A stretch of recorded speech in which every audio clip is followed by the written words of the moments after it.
Backwards. Written and read by Rob Grant. Prologue. Every good boy.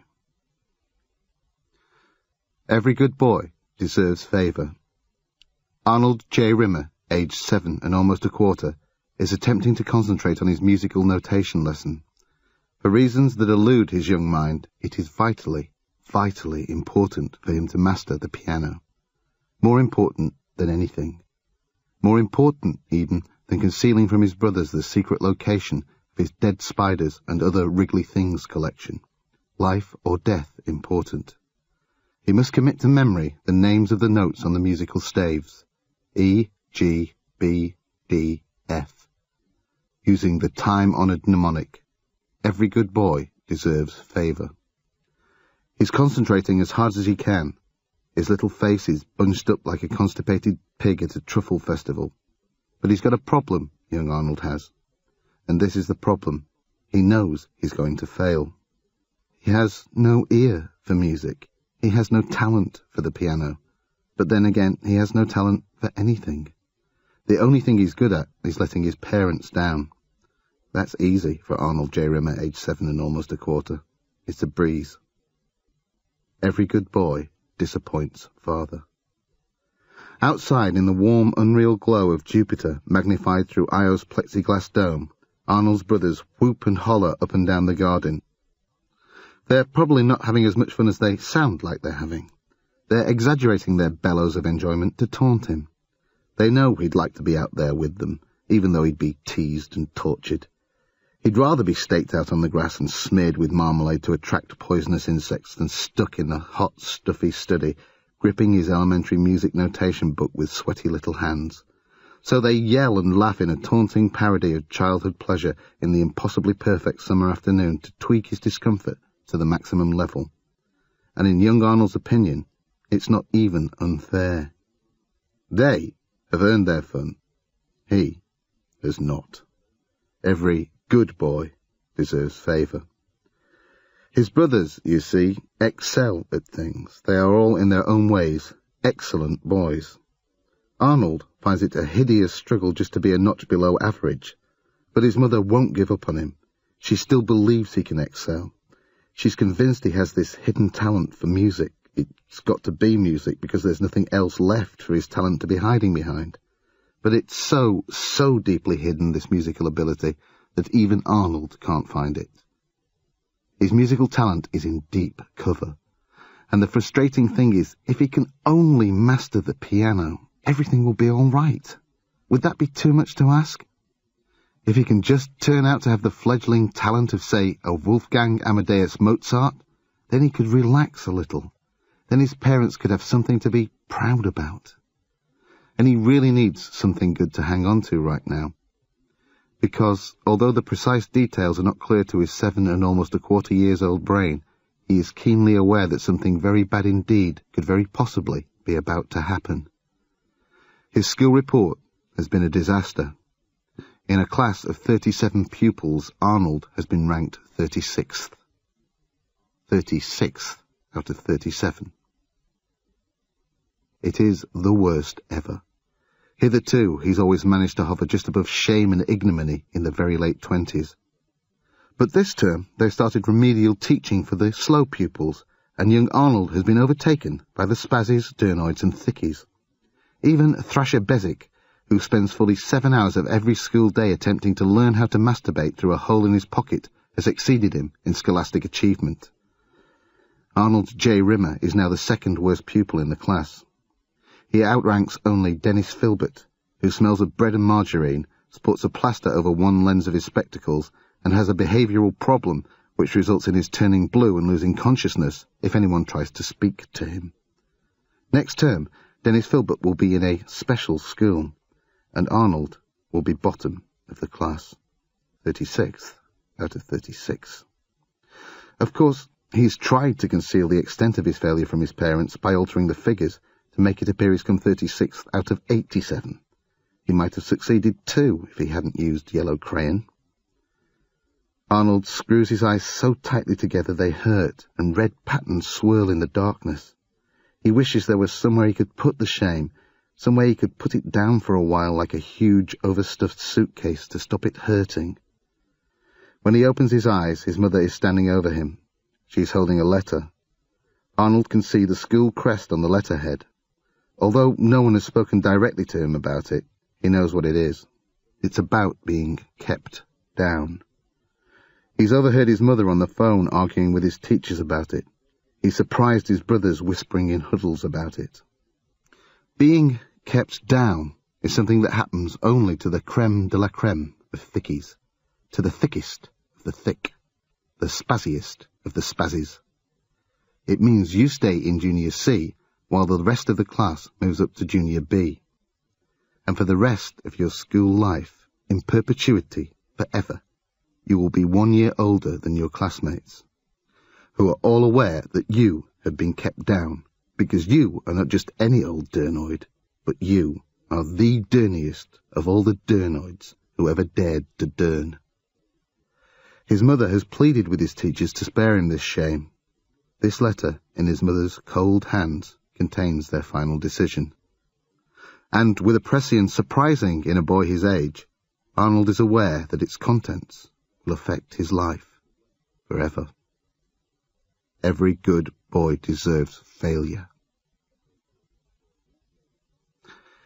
So far, the action of this novel follows on directly from Better Than Life. Following a time dilation accident, Dave Lister becomes an old man and dies.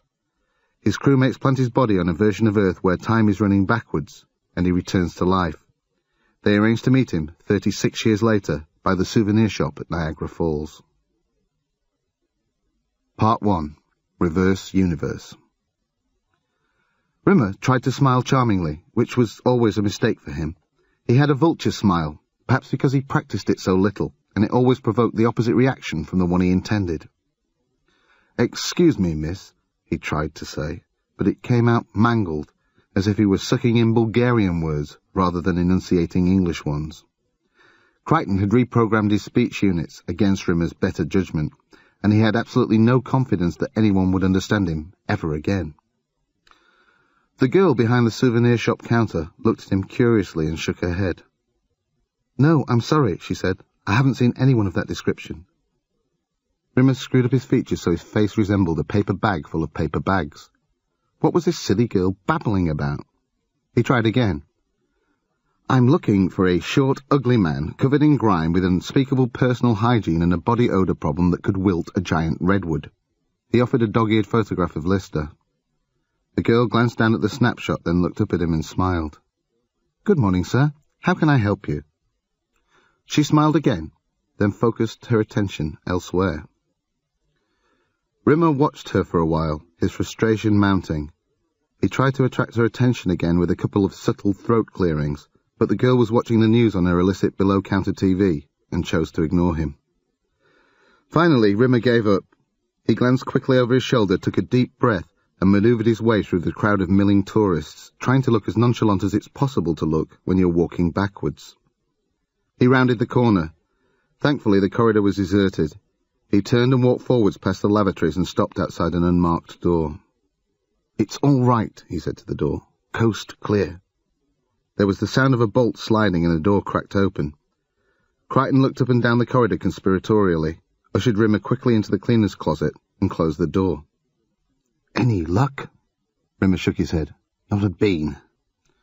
Crichton checked his internal chronometer. 9:30, almost 25 past. Pretty soon the Niagara Falls souvenir shops would probably start unopening up to tourists for the morning. He clucked nervously. "He must be there somewhere. You can't have looked properly." Rimmer's nostrils contracted imperiously. "I did the best I could, given I was walking backwards everywhere and I don't have eyes in my buttocks. He could be anywhere around here." "No, we arranged to meet him at the souvenir shop." "Yes, at noon. We're over 2 hours late." Rimmer looked away, confused. "Or 2 hours early. Whichever. And there's half a dozen souvenir shops scattered all over the place. I vote we all start looking. It's our best shot." Crichton squirmed. "I can't go out there, sir. I'd attract too much attention." Rimmer studied the mechanized plastic features and tried to imagine he was looking at them for the first time. It was true Crichton couldn't pass as human before even the skimpiest scrutiny. He looked as if someone had dealt his head 7 or 8 vicious blows with a butter paddle, leaving flat surfaces and sharp edges where a normal face would curve. "You'll be fine," Rimmer lied. "We'll invent some sort of cover story." "Like what?" "I dunno. We'll say you took your car to the crusher and forgot to get out." "No, no, the cat chipped in. He looked from Crichton to Rimmer and back again with a mixture of exasperation and confusion. Rimmer closed his eyes and muttered a weary imprecation. This was insane. Here he was, a hologram, incapable of touching anything, stuck in a cleaning closet beside Niagara Falls on a bizarre manifestation of the planet Earth where time was running in reverse, with the cat, who could barely understand a word anyone said when they were speaking forwards, and a mechanical man who looked like Herman Munster's stunt double. What had he done in previous lives to warrant the karma belonging to this dream team from hell's own sulphur pit? "We've got to get out of here," he hissed with considerable passion.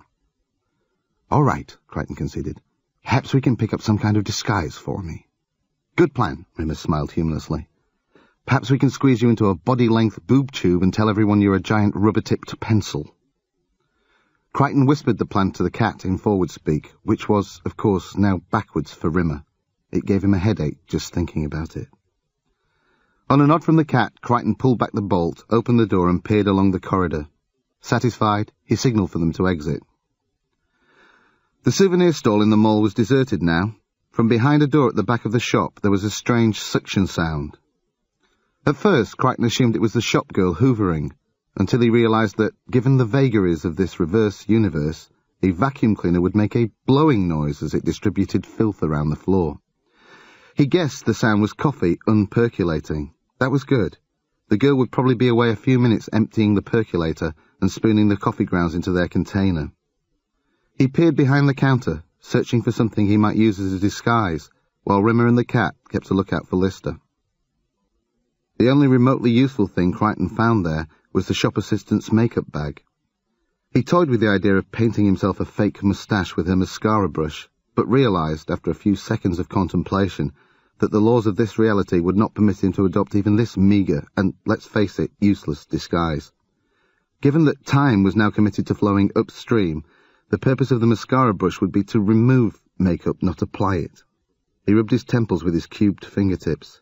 This whole expedition was turning out to be more difficult than he'd imagined. Then something very bad caught his attention. On a shelf below the counter, a miniature TV was blaring its backward babble through a dangling earpiece.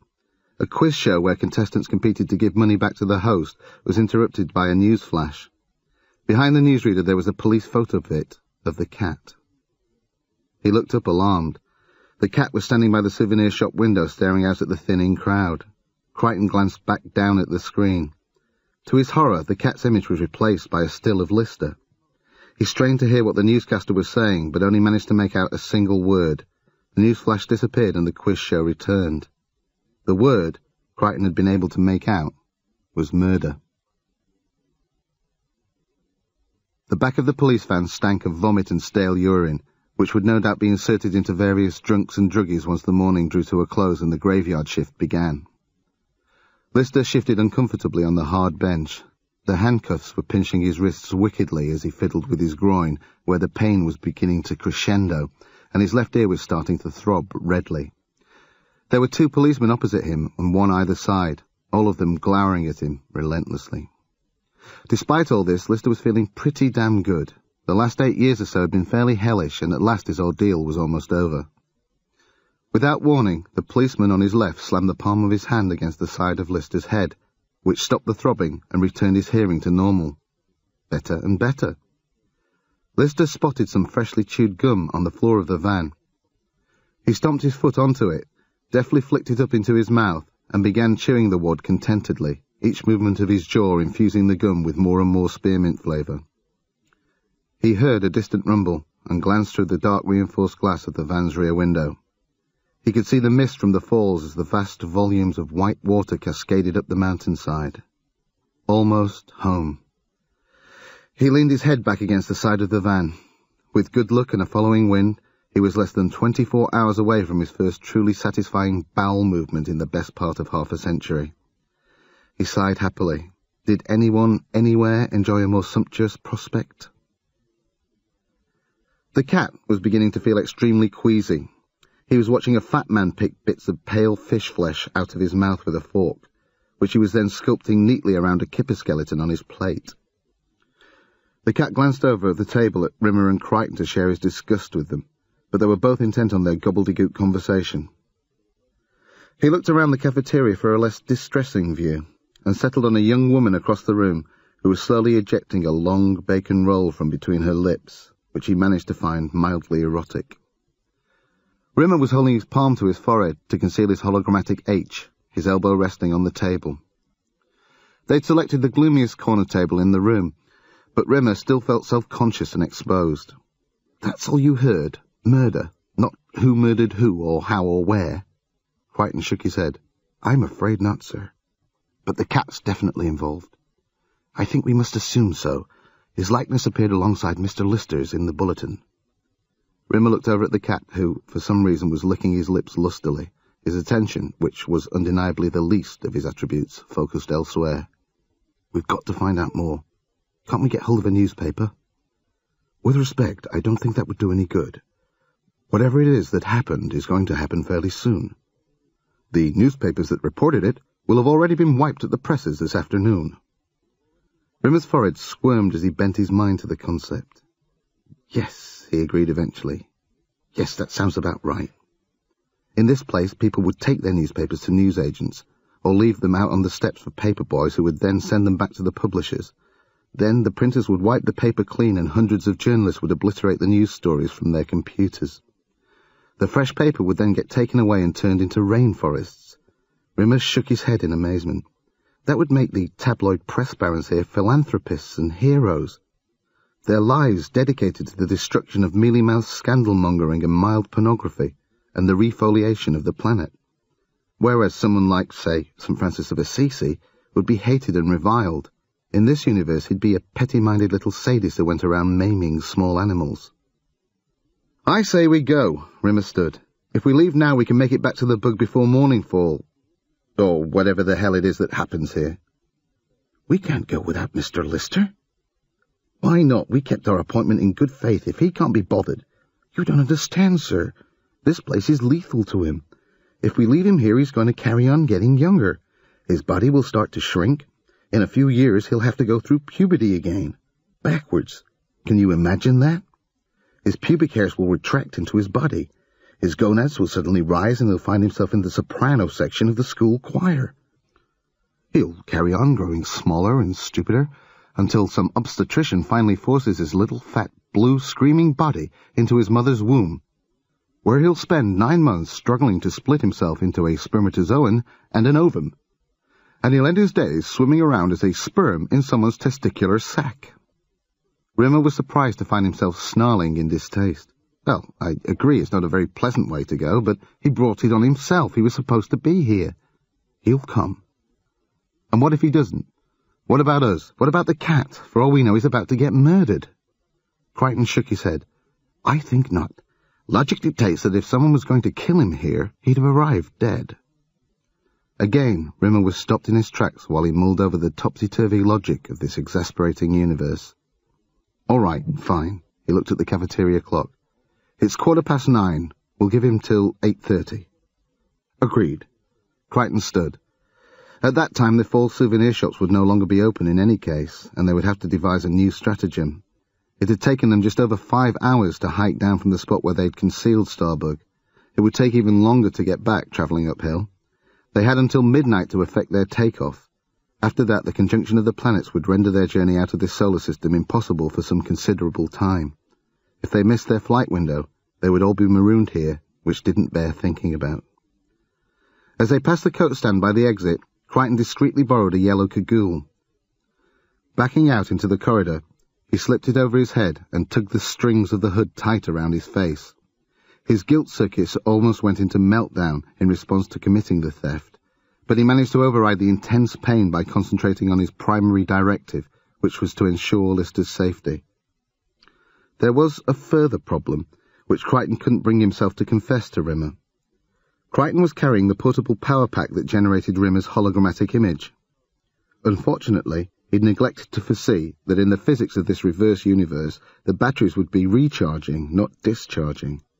In slightly less than an hour, they would overload, and while Crichton couldn't exactly predict the consequences, he concluded that whatever did happen wouldn't be entirely beneficial to Rimmer's well-being. There was clearly something about to be seriously amiss in the mall outside the souvenir shop. The shop itself was closed and shuttered now. Outside it, small bands of early-morning sightseers were all staring off in the same direction towards the car park entrance, mostly in animated conversation. A couple of security guards were busily distributing litter liberally around the floor and upsetting bins, presumably in preparation for some fracas which was about to ensue. The Cat, Crichton and Rimmer retreated round a corner to watch from a safe distance. As the seconds ticked by, the hubbub from the thronging tourists grew in volume, until they were all jabbering and gesticulating excitedly. Suddenly, the double-glass doors burst open, and Lister came in. He was facing forwards, away from the doors, his feet stretched out in front of him, heels dragging the floor. He looked dazed, barely conscious. He was being propelled along by two uniformed policemen facing the opposite direction, their arms linking his. A phalanx of half a dozen further police officers brought up the rear. The two policemen holding Lister stopped, twisted him over, and laid him roughly on the floor. The rest of the men spread out and surrounded him. Lister started moaning and writhing, clutching his crotch. One of the officers, who was sporting an incipient black eye, went up to him, and suddenly Lister screamed. Crichton's view was partially obscured by the officer's back, but from the movement of his shoulders and leg it was fairly obvious that he was delivering a savage kick to Lister's groinal area. The Cat and Rimmer winced with the brutal sound of the impact. Lister seemed to recover instantly. He leapt to his feet acrobatically and nutted a truncheon one of the policemen had swung at him. He danced towards the groin kicker and delivered a neat jab to his face. The officer staggered back, the bruising around his eye gone. Two policemen, the truncheon swinger and the groin kicker, began circling Lister menacingly. The rest of them began to leave, taking off backwards at alarming speed. A couple of them disappeared down corridors, barking into walkie-talkies. The other four dashed out backwards through the car park doors and climbed into the van, which screeched off, its siren blaring. Lister maintained a boxing stance as the two remaining cops tried to outflank him. Words were exchanged, but Crichton was too far away to make out what was being said.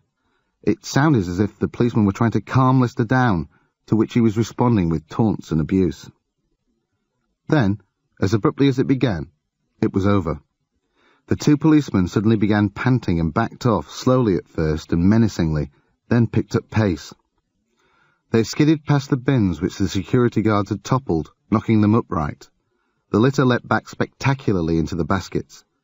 Then the cops ran backwards down opposite corridors, with the groin kicker shouting into the collar microphone of his police radio, and they were gone. For a moment Lister stood there, breathless, then wheeled around, performed a reverse skid worthy of Fred Astaire, and charged off backwards in pursuit of the groin-kicking cop. Then the early-morning tourists turned away and went about their business, and the plaza was calm and peaceful, as if nothing at all had happened. "Well," Rimmer said, "that's our Listy, all right. Discreet, isn't he? The last 30-odd years seem to have mellowed him out completely." Crichton chewed the plastic of his lower lip. "The question is, how do we go about catching up with him?" "We don't," Rimmer trilled without hesitating. "He's got an entire SWAT team on his back. We're out of here, matey." "No, think about it. There's only one policeman chasing him now, or rather, he's running after just one policeman. My guess is he's leading that policeman towards where we're going to be, in order to divert him away from us, as it were. If that's going to be the case, our problem is getting to the place where the policeman would be going to spot us if Mr. Lister doesn't attract his attention. Does that make sense to you?" "Not even slightly." "I believe the corridor he ran down leads to that walkway. We need to find another way to get there." Crichton nodded across the mall. "If I'm correct, that door leads onto some kind of maintenance passage by which we can achieve the same destination." Before Rimmer could protest, Crichton and the Cat started reversing across the mall. Rimmer sighed heftily through his nose, turned around, and backed out after them. The access door was unlocked. Rimmer and the Cat slipped through it quickly. Then Crichton backed inside, glanced around briefly to check no one had spotted them, and closed the door behind them. As they got deeper into the passage, the fall's rumble intensified to deafening proportions. Worse, Rimmer was horrified to discover he was finding it more and more difficult to see. After a few minutes he was almost blind. "What the smeggy's happening?" he screamed against the liquid thunder. "Don't panic, sirs. Almost there," Crichton chirped.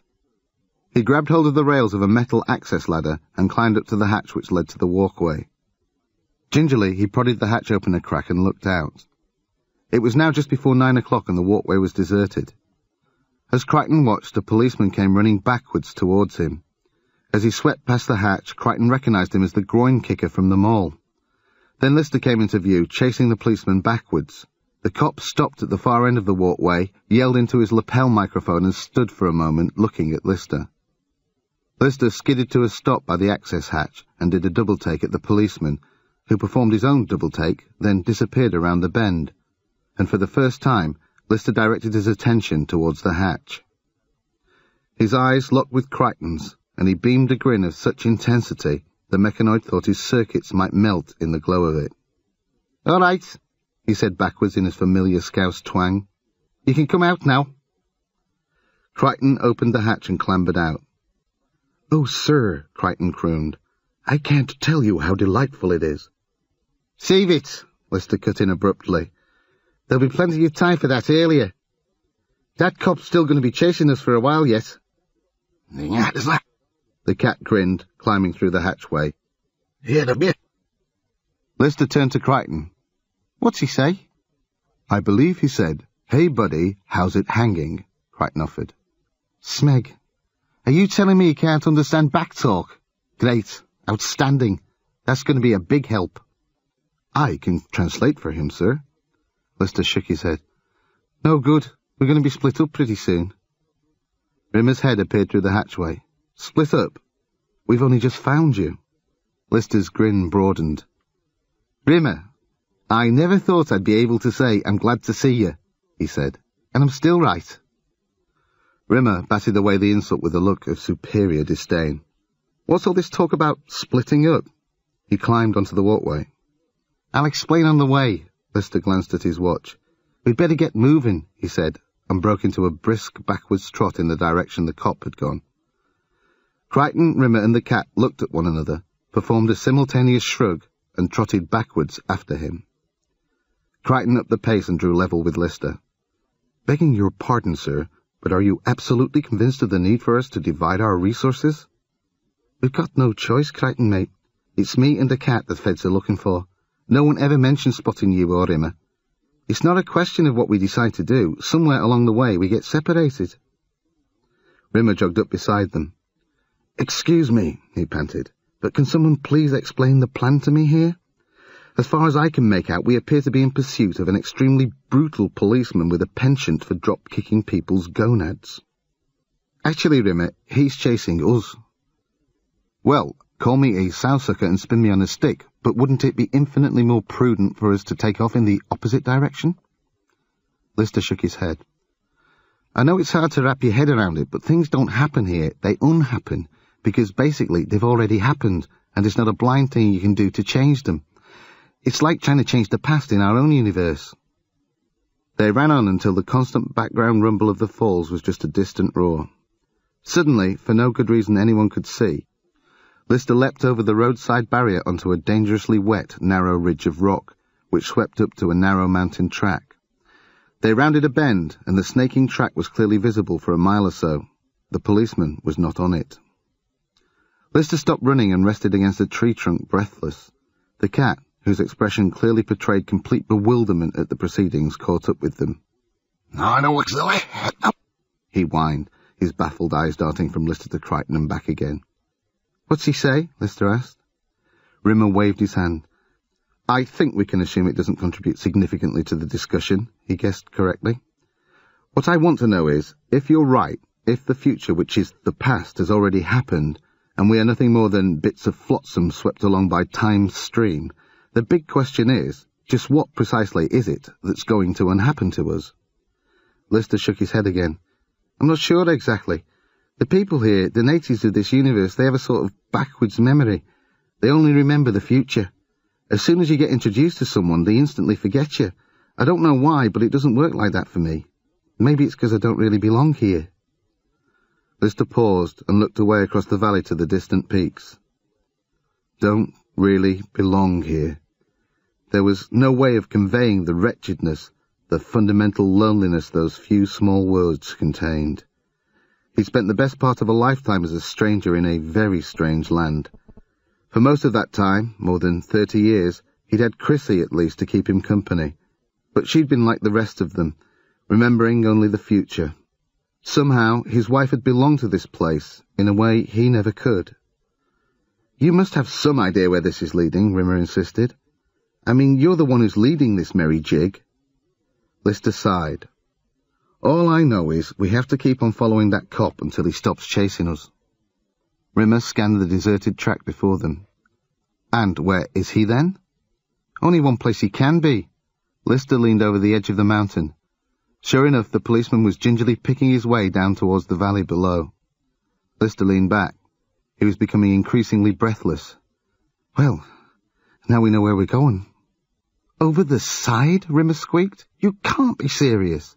He peeked over. "It's about a mile straight down." "It's completely safe, Rimmer," Lister panted. "We can't possibly get hurt.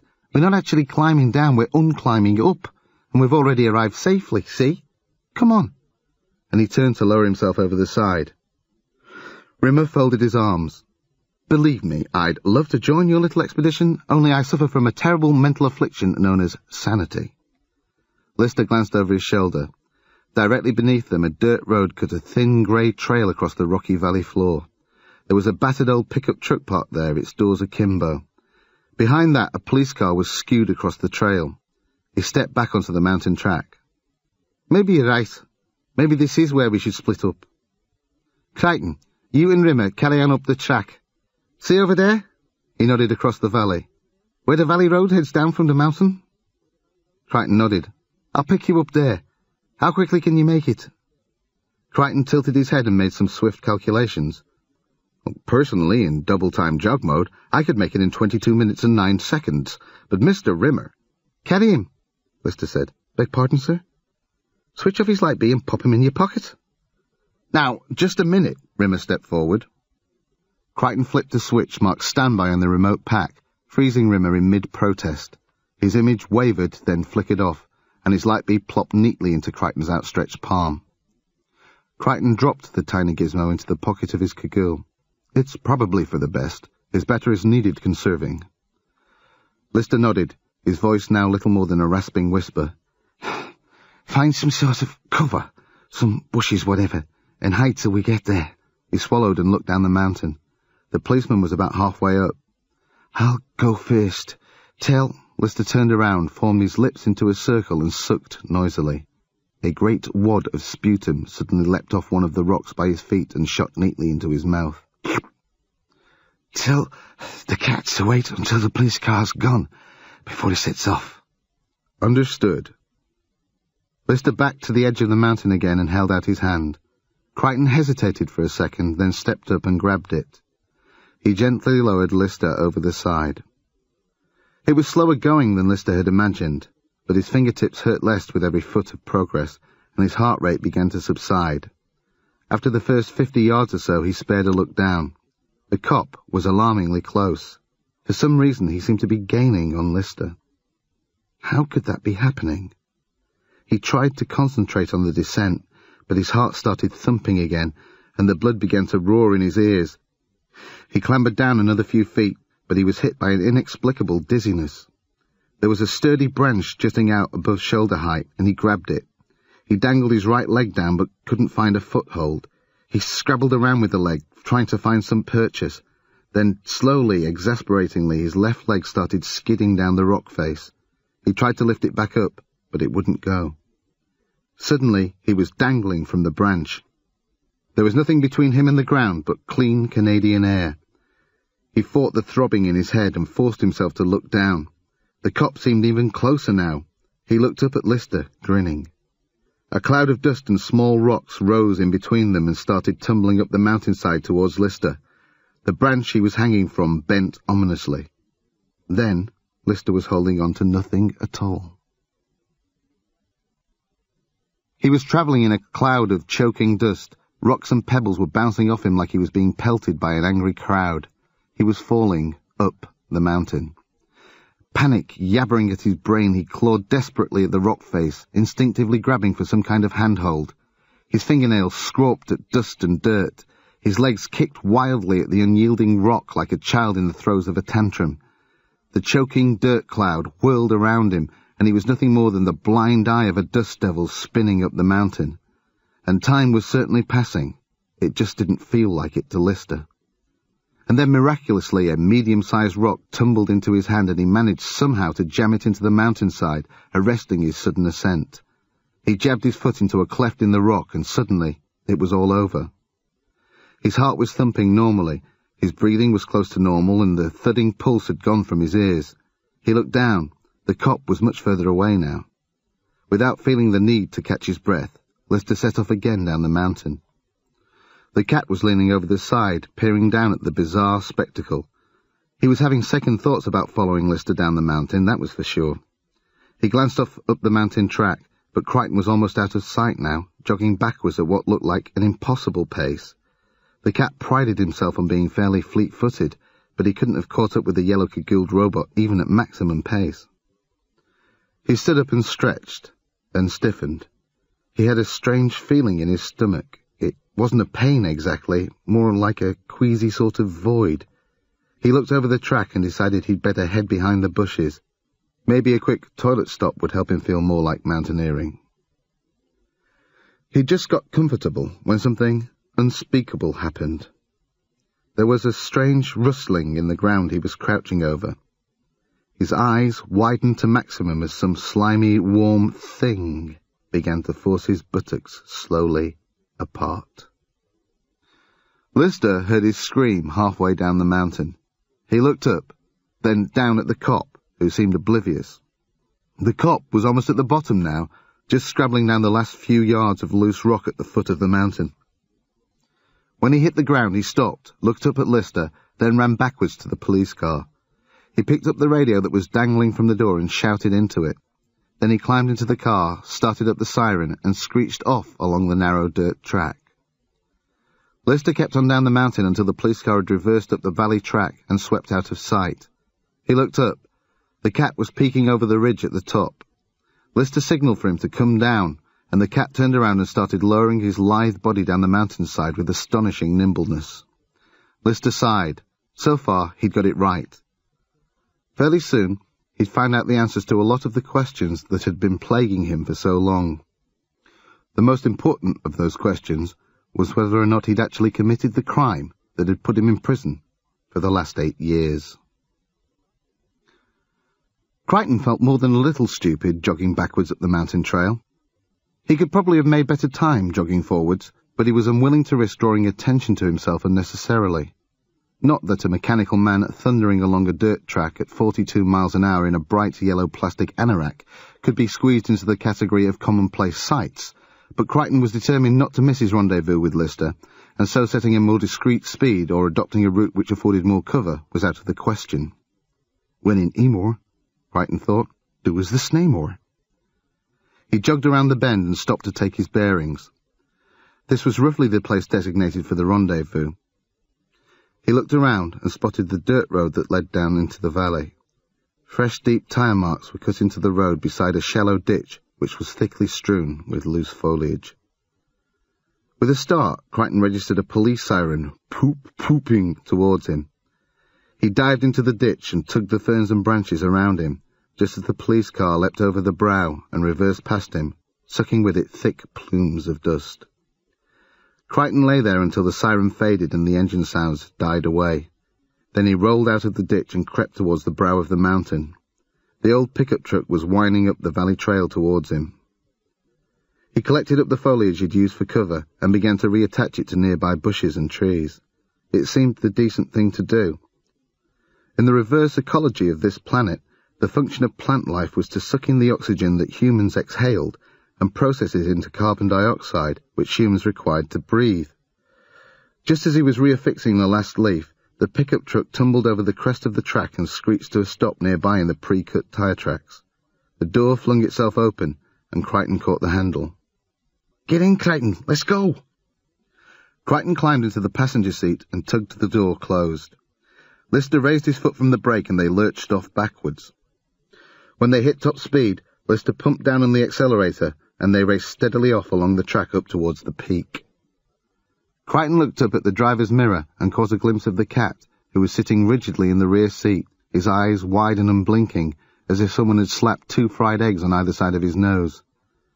In the distance, a flashing blue light above a small ball of dust was travelling away from them. "Won't be long now," Lister smiled.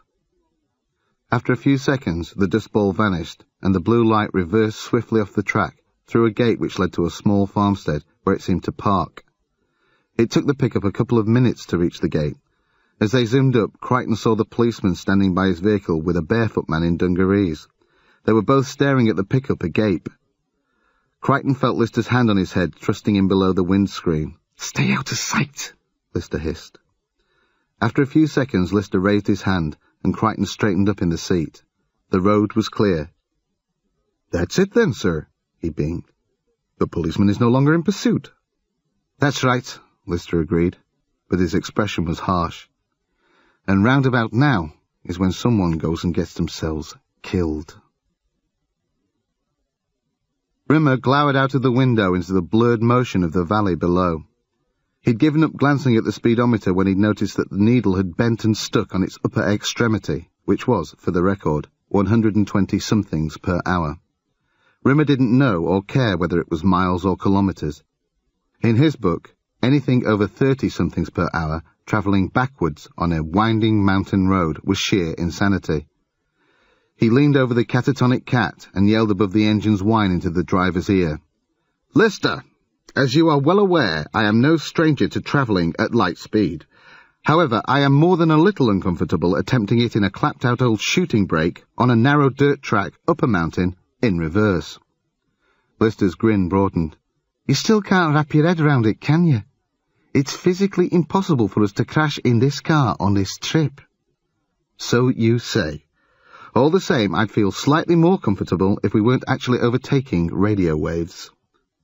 Rimmer leaned back and closed his eyes. He might as well have been urging a crippled blind deaf-mute to be dancing to La Bamba.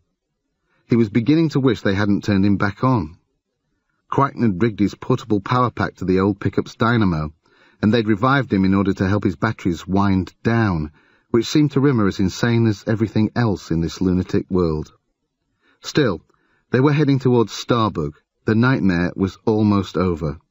Soon enough, they'd be in a universe where time flowed smoothly in the proper direction and things made sense. A universe where Santa Claus was a good person, not some evil old bastard who sneaked down chimneys once a year to steal all the children's favourite toys. "Just how much further?" Rimmer began, and then spotted something that took his mind off their velocity. On the seat beside him was a cluster of tiny shards of glass he hadn't noticed before. There was another spattering of them by the handbrake. Where had all this glass come from? And what was that funny little hole in the dashboard?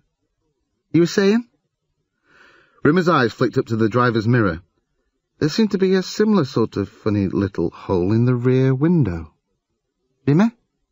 Rimmer turned to examine the hole, which was surrounded by a network of thin cracks. He turned back to Lister.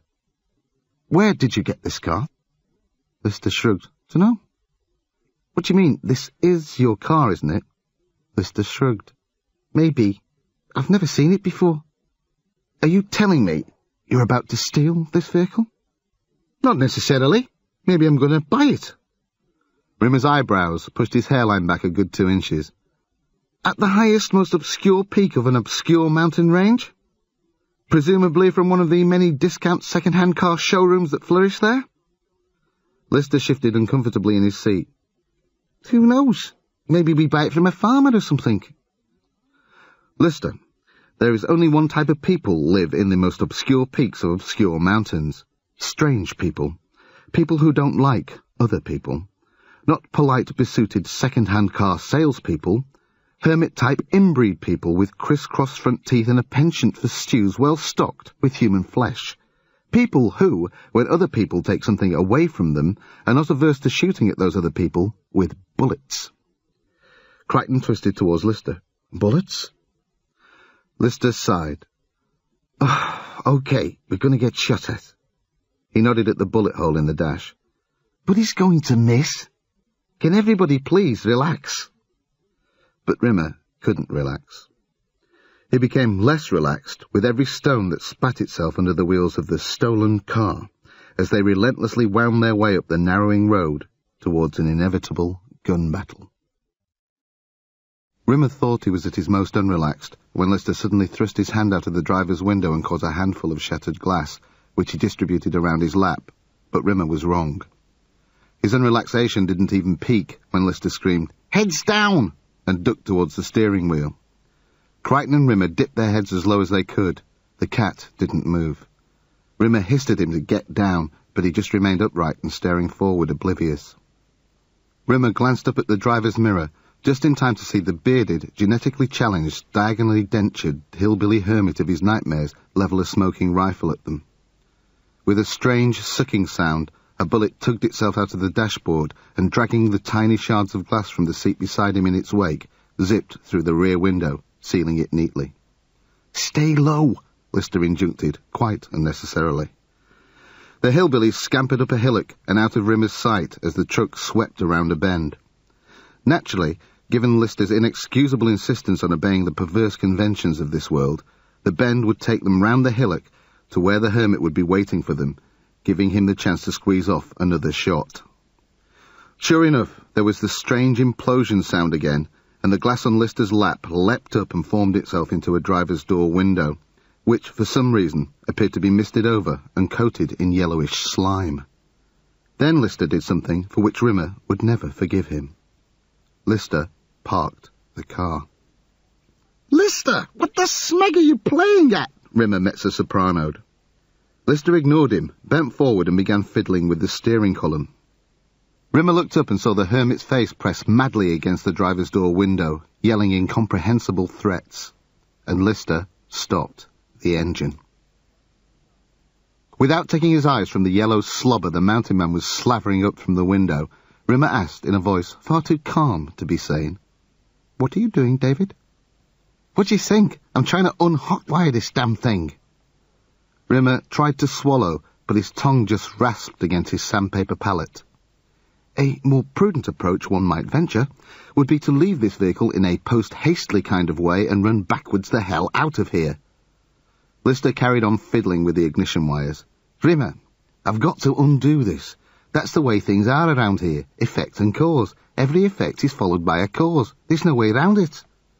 "We couldn't just waive the rules for once?" "Not rules, Rimmer. Laws. Immutable cosmic laws. Look, man, just stop interrupting me and try and panic in silence, okay?" The engine churned, spluttered, and stopped. The hillbilly finally stopped thumping, cursing, and slobbering and moved away. Rimmer peered over the edge of his window and watched the hermit, clutching his shotgun, racing bandily backwards towards a pathetic log cabin. Rimmer could quite clearly see a giant sow sitting in a swing chair on the wooden porch.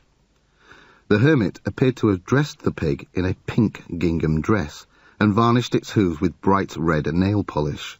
Rimmer really didn't want to know why. The engine churned again and died. Rimmer found in his soul a new level of loathing for Lister. Valiantly and selflessly he'd risked life and limb to land on this hellhole to rescue his shipmate, and how had the scumbag repaid him? By leading him into a series of life-threatening situations, culminating in his being unshot at and de-slobbered over by a giant pig's husband who was almost certainly related to himself in a variety of illegal ways. The engine chuddered one last time, and Lister seemed satisfied. "That's it," he said. "We're out of here," then leaned over and thrust open Rimmer's door. Rimmer glanced over at the cabin. The hillbilly had stashed his shotgun by the door, and was herring off backwards up towards some thick woods behind them. "Come on," Lister was yelling. "Move it!" Lister jumped out of the driver's seat and started poking at the door lock with a rusty nail that had leapt into his hand from the track. "What now?" Rimmer whined. "Reckon he must keep it locked." Rimmer looked over at the woods the hillbilly had vanished into.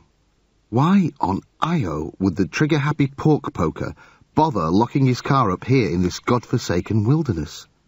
"Search me," Lister heard the click as the lock connected. Maybe he doesn't want the pig driving off in it. Well, that made sense to Rimmer. From what he'd seen of the mountain man, the pig was undoubtedly the brains of the business. Lister wiggled a nail out of the lock and placed it in the dirt beside the car. He straightened. "All right, it's leg it time." Rimmer asked, "Which way?" even though he was fairly sure he could guess the answer.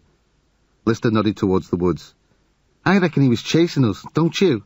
He turned to Crichton, who was conversing in forward speak with the cat. "How is he?" "He'll be fine, sir, so long as we stay together. Apparently he had an unpleasant experience in some bushes a while back when we left him alone." Lister wiped the palm of his hand across his face. "I can guess. You should have warned him." "Okay, people, wagons roll." He performed his familiar reverse skid and took off for the trees. Crichton turned around and followed him, backwards. Rimmer and the cat looked at each other and mutely voted to flout convention. They ran towards the woods, forwards. The cat kept yelling, "On my head!" as his inverted slipstream continually whipped his pigtail over his cheeks and eyes. He reached behind his head and grabbed it, keeping his other arm needlessly cocked in front of him to protect his face from branches which he had absolutely no faith would continue to yield a path for him just before he reached them. Rimmer and the cat burst through a thick bush to find Lister and Crichton crouched behind a bank of fern which looked up onto a hillside cave.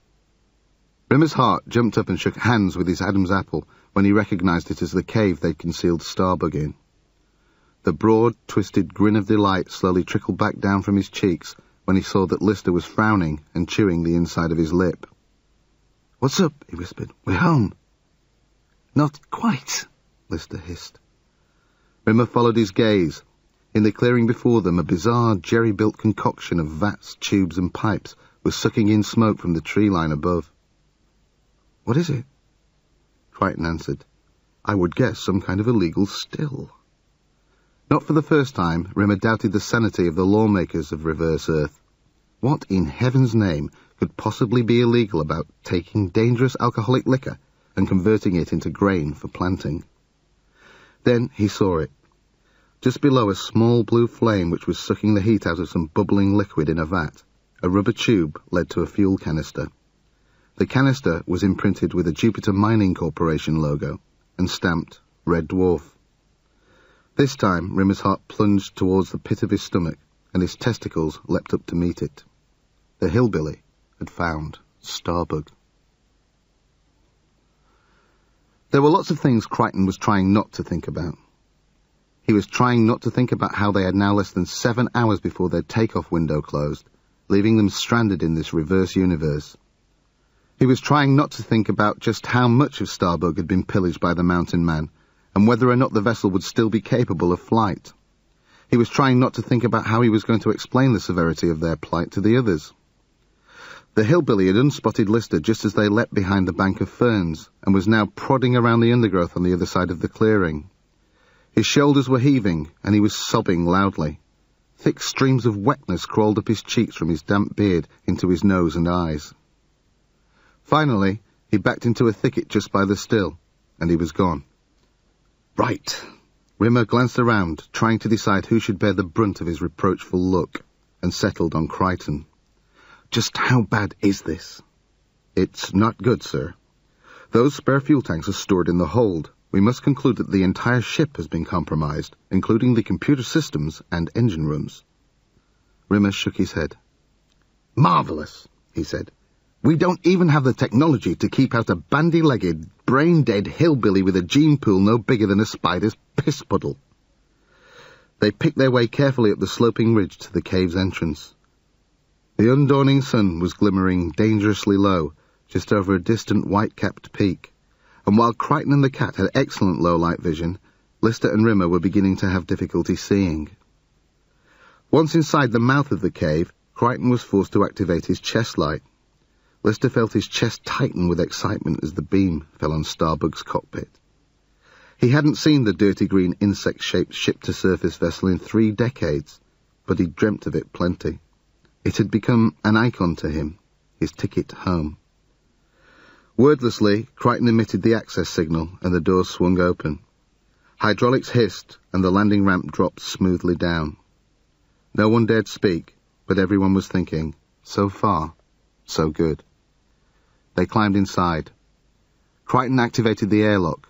The steps retracted and the outer door clanged shut. After an unbearable pause, the inner door opened and they stepped into the midsection. It was just as they'd left it. Crichton walked straight up the 4 steps into the cockpit section as the drive lights flickered on and started running system checks. The Cat headed straight up the stairs, which led from the midsection to the rest quarters above, presumably to check no one had been screwing around with his clothes, while Rimmer made for the maintenance corridor to glance around the engine rooms and investigate the supplies.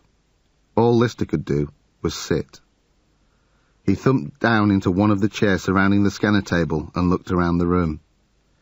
Above the girder grid of the midsection ceiling, the lights appeared to flare. Lister put his hand to his eyes and it came away wet. He looked down at the floor where small droplets began to form from a damp patch there and started whipping up towards his face. Shamelessly, Lister unwept. 36 years ago, in his own universe, Lister had died. His shipmates had brought him to this place where time's reversal could bring him back to life, and he'd lived that life, and he'd been grateful for it.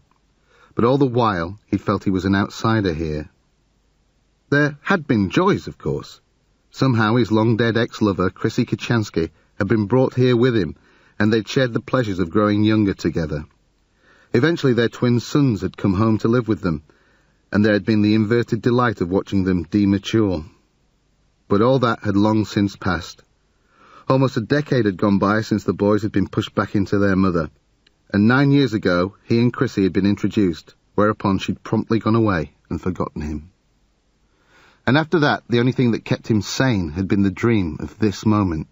Here, now, sitting in Starbug's familiar unhomely metallic surroundings. For Lister, there was no more glorious decor in the history of interior design. The last of the teardrops rolled up his face, leaving only fading red rims around his eyes, as the Cat skipped down the metal stairway, grinning as if there was a wedge of Edam lodged between his cheeks. Yes, he beamed. Rimmer ducked in through the hatch from the engine rooms. What was that? Lister looked up. He hadn't used forward speak for decades, but he ought to start practicing. He ran the Cat's words over in his head. Suddenly they clicked. I think, he said, we can relax. My suits are safe. Excellent news, Rimmer favoured the Cat with the grin he reserved for idiots and foreigners. I, for one, shall sleep soundly tonight. Well, he rubbed his hands together. Supplies are good, just the one fuel canister missing. Engines seem operational. Computers are functioning. Looks like we can lift off. Crichton stepped down from the cockpit. The others turned their eyes towards him expectantly. He began, then slammed his forehead against the hull's interior. I'm afraid there is one minor problem. Somehow the landing jets have become detached. There was a brief moment of silence, then Lister suddenly cursed, Smeg, and kicked the body of the scanner table, neatly removing a dent that had been there. It's not that bad, people, Rimmer smiled encouragement. We don't have to land. Once we RV with Red Dwarf, one of us can jet back over and tow Starbug in, yes? You don't understand. Crichton sank into the seat opposite Lister. When we set down here, I had to reverse the controls. The only way of bringing us down was to use the takeoff procedures. Rimmer was still baffled. So? So, Lister said, we need the landing jets to take off. Without them, we'll be stuck here. He looked between his feet where the damp patch had been. We'll be stuck here forever. The 4 of them stood under the bulge of Starbug's belly. Crichton's light angled directly at the alarming space where the retrojets ought to have been. All 3 of them were missing. It doesn't make sense, Rimmer ran his hands through his wiry hair. Why would Jethro Clampett's stupider brother want 3 landing jets from a space vehicle? What's he going to do? Launch his cabin into orbit and join the Mile High Club with his pig? Perhaps he's not the one responsible, Crichton offered. Look. He directed the beam at the severed retainers which had been welded to the engine. The metal exposed there was rusted over. Crichton's list of things he didn't want to think about was growing to novella proportions. All right, Rimmer walked back to Starbug's rear. Couldn't we rig up one of the main thrusters underneath so it could act as a landing jet? It might work, Crichton agreed, if we had time. Unfortunately, we're relying on certain planetary conditions to help us slingshot out of the solar system.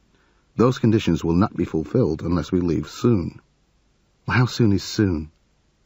5.5 hours. Lister blew like there was a tuba missing from his lips. That's soon. Okay, we've got just one shot. Find those engines.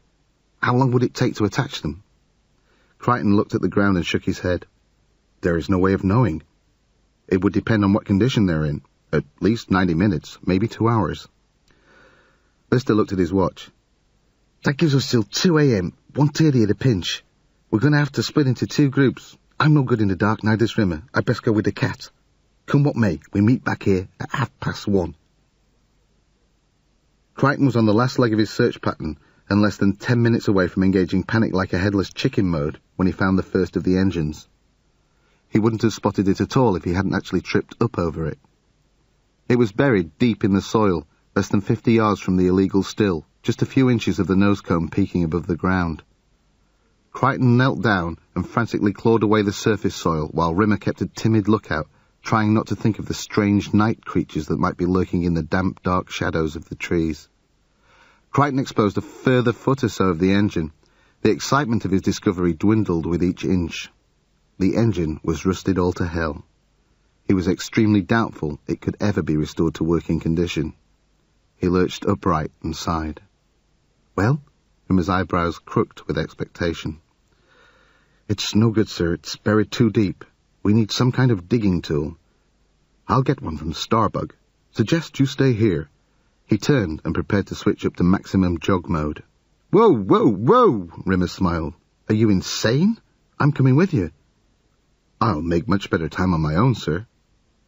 Rimmer peered into the relentless gloom of the surrounding woods. He thought of mountain lions and grizzly bears. He thought of wolf packs and cougars. He thought of werewolves and Sasquatch and inbred hillbillies with guns and seriously dubious sexual preferences. He thought of all the wild things with yellow eyes and an insatiable bloodlust that would swallow his light bee whole as a pre-hors d'oeuvre canapé without even making a gulping noise. We'll go together, he said. Very well. Crichton nodded, then turned, lurched, and pelted off at maximum acceleration, leaving Rimmer wide-eyed, alone, and furious. Crichton didn't get very far. As he burst through the thicket into the clearing that housed the still, his peripheral vision registered a pickaxe handle, and he stopped. He underestimated his speed and stopped too quickly, losing his balance and tumbling to the ground. He put out his hands to break his fall, plunging them into a wooden bucket filled with rainwater. When he pulled them out, he was alarmed to find they were covered in some sort of sticky goo. He considered trying to wash them, then realized that that wouldn't work. In this universe, you use water to get yourself dirty. He picked himself up and waddled over to the pickaxe handle. It was protruding from a clump of bushes. He grabbed it with his sticky hands and readied himself to tug it free. He looked down and froze. Lying in the bushes beneath him was the lifeless body of the hermit. The pickaxe was buried deep in his chest. Crichton knelt and placed his fingertips on the hillbilly's neck. There was no pulse. The body was still fairly warm. Fresh blood was still oozing around the terrible chest wound. He eased back onto his haunches and tried to think. How could the hermit possibly be dead? Time was running backwards, and they'd already seen the man alive later that morning. Crichton accessed the unshooting incident in his visual storage and selected a still frame of the hillbilly. He looked down at the dead man and compared the two faces. It wasn't the same man. He was dressed the same, and his features were extremely similar, but not exactly the same. Undoubtedly, the corpse was a close blood relative of the hermit who'd shot at them. The preceding events began to tumble into place. That's why the mountain man had been weeping in the clearing. He'd discovered his brother's corpse. He'd been beating the bushes looking for some kind of clue to the perpetrator of the crime. Then he'd spotted Lister and chased them to the car. He'd assumed they were the killers. This was the crime for which Lister had been arrested. And since Lister couldn't have killed the man, that meant the real murderer was somewhere close by. Suddenly, Crichton was aware of someone behind him. There had been no footsteps, just the slight rustle of breathing. Crichton wheeled round, his hands flattened and elbows cocked in what he hoped would look like a threatening karate pose to his attacker. It was Rimmer. His eyes tracked down the pickaxe handle to the corpse, then back up to Crichton. "Dead?" he asked simply. "I'm afraid so. It's not the hermit who was chasing us. I think it's probably his brother or his cousin." "Probably both." Rimmer knelt beside him. "Probably his uncle and his father, too." Crichton was affronted. Revulsion at human death was deep in the core of his programming, especially when the death was unnatural and violent. "Do you really think it appropriate to jest at the expense of the dead?" Rimmer shrugged. "He won't be dead long." Of course. Crichton cursed his own stupidity. Soon, probably in a matter of minutes, the corpse would come to life. All they had to do was conceal themselves in the bushes and wait until the murderer showed up. Suddenly, the corpse's eyes blinked open, startling Crichton so violently he lost his balance again and tumbled onto his back. The corpse opened its mouth and let out a terrible death rattle. Crichton scrambled to his feet. "For God's sake," Rimmer yelled, "turn your smegging light on!" Crichton flicked on his chest light. The beam hit the animating corpse. It gurgled as a thick dribble of bubbling blood trickled up its cheek and into its mouth. Dizzy with horror, Crichton was vaguely aware that Rimmer was talking to him. He turned and said, "What?" "Your hands," Rimmer was saying. He held his hands in the light. The goo that covered them was blood. With a low, awful moan, the corpse began to writhe. Its body started juddering violently. Then it arched its back stiffly and screamed. It thumped back down and began beating the ground with its fists. It screamed again in pain and fury and grasped the pickaxe handle. It started rocking from side to side, hands desperately clawing the handle of the instrument of its death. Rimmer was screaming, "Do something!" and Crichton staggered forward, half blind with panic. He grasped the pickaxe. The corpse was looking up at him with an expression that looked like astonishment. Crichton tugged at the handle. There was a wet, cracking sound in the man's chest, but the pickaxe remained lodged there. Crichton summoned all his strength and pulled again, and the corpse was tugged to its feet, arms flailing, screaming and yelling insanely, and still the pickaxe was wedged in his chest. And Crichton held on to the handle, the last of his sanity gurgling out of his ears as he danced a macabre waltz with the dying man in the eerie glow of his own chest light. Crichton was trying to yank the pickaxe loose, but the mountain man was holding it in his own chest with phenomenal adrenal strength. Then suddenly he let go, and with a gruesome, crunching gloop, Crichton jerked the pickaxe free. While he was staring, astonished at the hillbilly's unblemished shirt front, the man lunged at the pickaxe still raised over Crichton's head. Still in shock, Crichton tussled with him for a second or two, then let go. The reverse impetus of the maneuver flung him to the ground and sent him rolling side over side towards the bushes. For a moment, the hillbilly held the pickaxe over his head, then swung it down towards the tumbling Crichton, but missed and raised it again. Crichton rolled over the spot where the blade had struck and stopped rolling. He jumped to his feet and faced the mountain man, who was brandishing the pickaxe, one hand on the handle, the other halfway along the shaft. He was snarling and murmuring vicious threats. Crichton was hurt and confused. He'd just brought this man back from the dead. Why was he bent on hurting him? The hillbilly hefted the pickaxe into one hand and swung it sideways, but he was out of range, and the blade whistled past Crichton's groinal socket. Crichton stumbled backwards towards the still, not knowing what to do or say. He looked around for Rimmer, but he was nowhere in sight. Then, as Crichton passed the still, it occurred to him to switch off his chest light. Now the clearing was only illuminated by the gentle blue glow of the flame from the still. The mountain man leered dangerously at his retreating form, then swung round and buried the pickaxe in the ground. Facing away from Crichton, he backed up towards the still, looked at Crichton once over his shoulder, and promptly proceeded to ignore him. Crichton backed out of the clearing stealthily and collapsed onto his haunches in the shelter of the nearest bush. After a few minutes, his sanity returned, and Rimmer crept along after it. "Sorry about that," Rimmer crawled close enough to whisper. "Thought I spotted the other one trying to outflank you, so I dashed off to cover your ear." He peered through the bushes. The hillbilly was quietly tending the still. What now? Now? Crichton had lost track of time. He checked his internal chronometer. Almost 2:15. We'd better get back to Starbug, see if the others are there. If Lister and the cat had managed to unearth the other two engines intact, it might be enough to get them airborne. Rimmer nodded and turned towards the ridge. Crichton rose to follow him, then stopped in mid-crouch. A terrible thought had struck him. He'd been reversing the incident in his mind in order to explain to the others what had actually happened and why they'd been delayed when he realized the unthinkable truth. He had just violated his most sacred directive. He had killed a human being in cold blood. Lister was feeling pretty good. He hadn't slept for a good 50 hours now, what with the all-night interrogation at the police station which had uncracked 6 of his ribs and lifted the chronic pain in his kidneys. Each passing hour left him feeling fresher, stronger, and more alert. The engine was surprisingly light, 7 feet long and mostly solid metal, yet he and the cat could carry it between them fairly easily. It was also surprisingly rusty. Still, they'd managed to find it, and if Crichton and Rimmer had enjoyed any luck at all, they'd probably have enough power for a shaky takeoff. He checked his watch.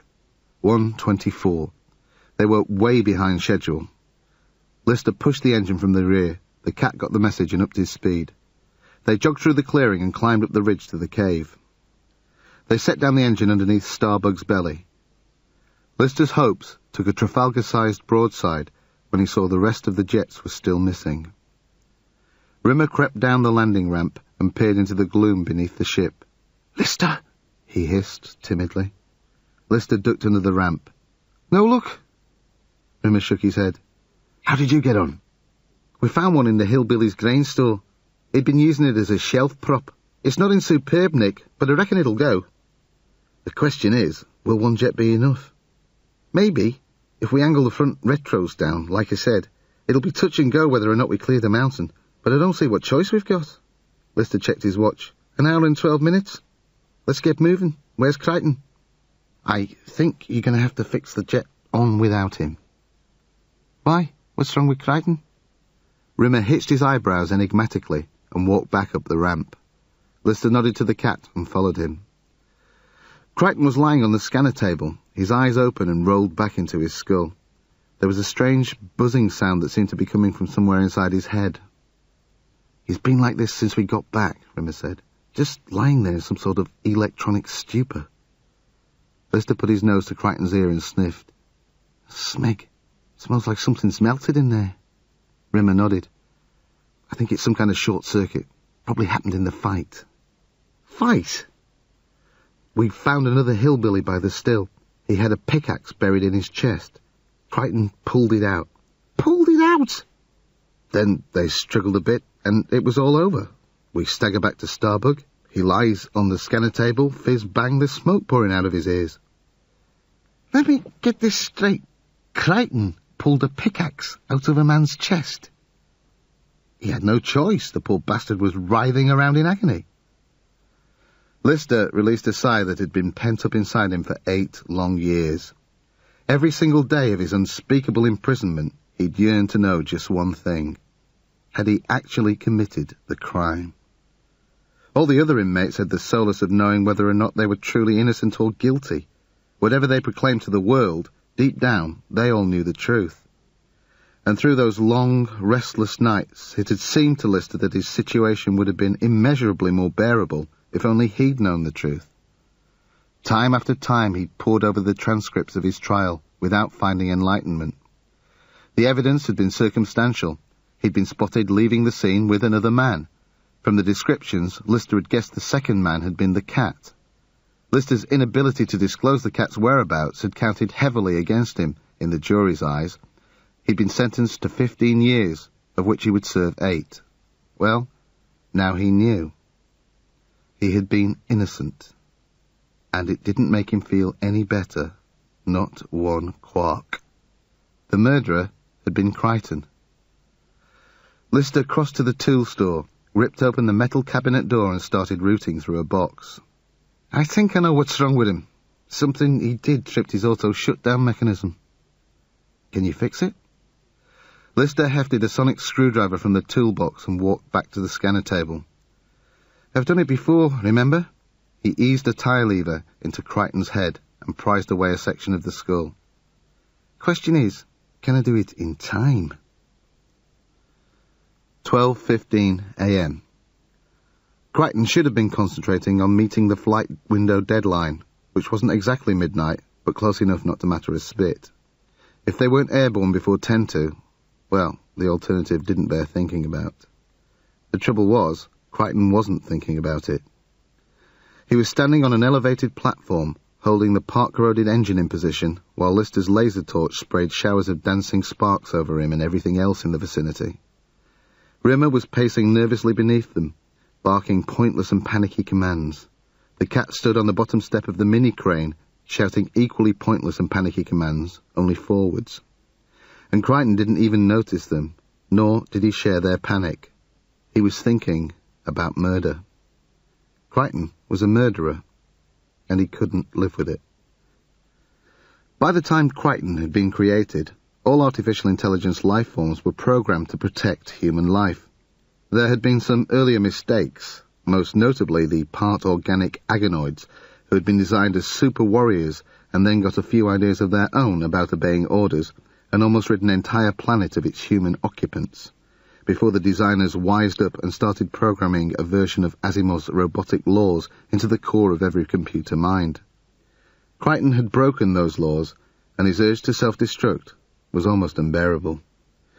And so he decided that once the engine was fixed into place and the takeoff prepared, he would slip quietly down the ramp and disappear into the cave. He was incapable of thinking clearly and had no idea how he might commit suicide on a planet where time was running in reverse. All he knew was that he was unfit to share the company of humans. If that meant spending an eternity alone in the dark recesses of inaccessible caverns with only his guilt and his pain for company, then so be it. He'd discharge this final duty and be gone. Suddenly, he was aware of silence. Lister flicked off his torch, raised his welding mask, and looked up at the awkwardly angled landing jet. "It's not perfect. Should be enough to give us a shot." He tugged off his gloves and started climbing down the mini-crane steps towards the cat's anxious stare. It had been a tricky job trying to attach the jet using a cutting tool, and Crichton had been precious little help. Lister had no idea how long it would hold, if at all. He'd been alarmed by his close examination of Starbug's underside. A lot of the plate seemed to have been recently welded into place, and there appeared to be a dangerous level of corrosion under the fresh metal sheets.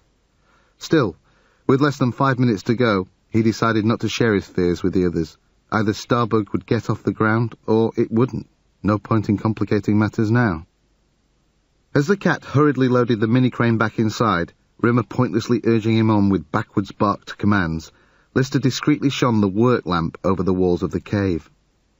As he'd suspected, the walls were latticed with ruts, some fresh with scorch marks, others filmed over with grime. Some part of him probably knew the truth then, but it wasn't about to go and blurt it out to the rest of him. There could be dozens of explanations for the presence of those marks, none of them feasible or likely, but all of them better than the probable truth. A wisp of undispersing smoke wafted across the beam. He sniffed the air. The familiar fumes of part-burned jet fuel were starting to build up. He took a last look around the cave and then pounded up the landing ramp. He was inside the cockpit before the ramp had fully retracted. Rimmer was seated towards the rear of the cockpit, running checks over the navicomp. The cat was in the pilot's seat, which took Lister somewhat by surprise, but on reflection it made sense. The cat had faster reactions and better directional sense than the rest of them put together. True, he was also stupider and vainer than the rest of them put together, but in a pinch, the best choice for the job. Lister was about to slip into the co-pilot seat beside him when he realized that Crichton's computer station was unmanned. "Where's Crichton?"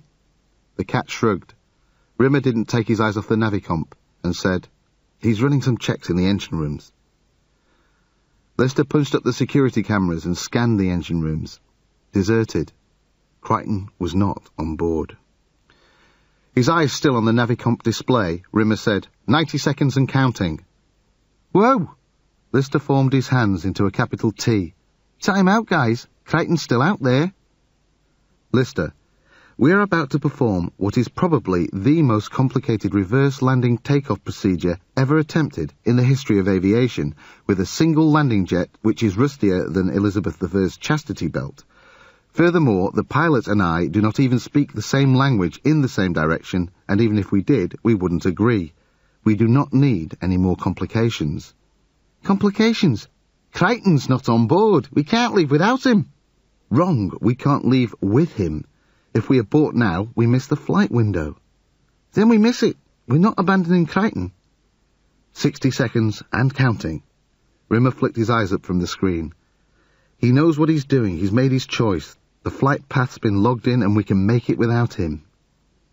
"What do you mean, he's made his choice? You mean he told you he wasn't coming with us?" "Well, what he actually said was, 'I'm going for a walk, I may be some time.'" "And you let him go?" Rimmer looked down at the screen again. 45 seconds. Lister jumped back down to the midsection and raced to the airlock. As he slid his palm over the security scanner, the engines began to whine. The scanner readout flashed red, and a warning panel blinked the words, "Airlock inaccessible until landing procedure complete." Lister thumped the scanner with his forehead and charged back to the cockpit. Starbug began to shake as the engine whine built. Lister staggered to the co-pilot station and yelled to the cat, "Stop! Stop!" The cat looked up at him confused, then over at Rimmer, who shook his head and said, "0. Starbug juddered as the engines crescendoed and Lister was flung into the co-pilot's seat. "No!" he screamed. "No!" He flicked on the external cameras. The cave outside was almost completely obscured by the fog banks of thick black-brown smoke that the single landing jet was labouring to inhale. Just for an instant, he thought he caught a glimpse of Crichton's too-pink face craning to see them through the acrid fog. The cockpit was juddering wildly now. A jumble of flight manuals leapt from the floor around Crichton's deserted station and arranged themselves neatly on a shelf. And they were airborne. The combination of Retro's roaring, the landing jet screaming, and the jittering vibration rocking the cabin made communication virtually impossible. Lister lunged forward and flicked at the abort switches on the co-pilot's control panel. Useless unless the pilot initiated the abort sequence too. He looked over at the cat, hoping he would copy the maneuver. The cat ignored him. Lister lurched out of his seat and reached over for the pilot abort controls, but Starbug pitched again suddenly, and his hand crashed into the wrong bank of switches. Starbug began to spin. Inside the cockpit, the alert lights started flashing wildly, and the sirens sucked in a gua wail, added to the bedlamic confusion. Outside, in the choking gloom of the cave, Crichton watched with mounting horror as Starbug span hopelessly out of control. The cavern around him was just an explosion of jet thunder as unsynchronized blasts from the front retros sucked scorch marks from the cave walls and neatly packed the long, deep ruts beneath, full of stone. Desperate to do something, anything, to help them, Crichton ran towards the stricken, spinning craft and leapt. His fingertips gripped the landing leg's splayed foot, and he hung on grimly. Big mistake. His weight and momentum tilted the vessel even further off kilter, and its spin became wilder and more unstable. It pitched and rolled like a desperate gyroscope without enough force to regain its centre. Crichton clung there, not knowing what to do. In his panic, he'd worsened the situation, but if he let go now, Starbug might topple radically over in the opposite direction and smash into the deadly rock, perhaps even turn over completely. What had he been thinking of? Had some part of his guilt-crazed mind thought he could tug the ship safely to the ground? Who did he think he was, an expatriate of the planet Krypton? He tried to make the best of it by trying to gauge the spin and swinging his body against it. As he pendulumed gently to and fro underneath the crazily twisting spacecraft, he tried to persuade himself he was making some small difference, but he wasn't very convincing. Inside the cockpit, insanity reigned. The cat's emergency procedure of hitting every button in reach was not contributing massively to the restoration of calm. The seats were all jumping up and down on their hydraulics, computer slugs were pinging across the cabin and popping into their drives, Lights were flashing crazily, and military band music was blasting from every speaker in the ship at ear-bleeding volume. Lister lurched across the cat and jabbed wildly at the abort panel. A lucky flick killed the retros and the spin began to slow. The cat regained control of the collective, brought the vessel horizontal, and closed down the landing jets. With the smallest of small bumps, Starbug nestled back down on the cave floor. The cat leaned forward, flicked off the band music, and grinned at Lister. "The worms," he said. Lister shook his head and checked the external camera. The cave was empty of smoke, but Crichton was nowhere in sight. Where the smeg had he gone? Had they landed on him? Lister shot out of the cockpit and raced to the airlock. He ran his palm over the scanner again, and once again it flashed red. The hell was wrong now? He glanced over at the warning panel, which was blinking occupied. The inner wheel span and the airlock door clicked open. Crichton was standing in front of him, his plastic face twisted in fear and concern. "Sir, are you all right?" Lister's relief at seeing Crichton safe instantly gave way to a sense of desperation and failure. "Yeah," he mumbled without enthusiasm. "We're fine, Crichton." Cat slinked down from the cockpit and Rimmer followed him. Crichton felt so grateful to see them intact he felt like spontaneously combusting. "Oh, sirs, this is all my fault." "No, it's Lister's fault," Rimmer glared.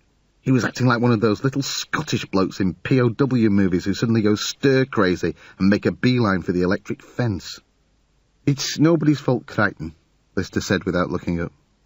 "It just happened, okay?" "Not okay," Rimmer strode over to him. "Have you seen the time?" Lister nodded. 11:42. Which means, unless my backwards arithmetic is seriously askew, that we have missed our flight window, yes?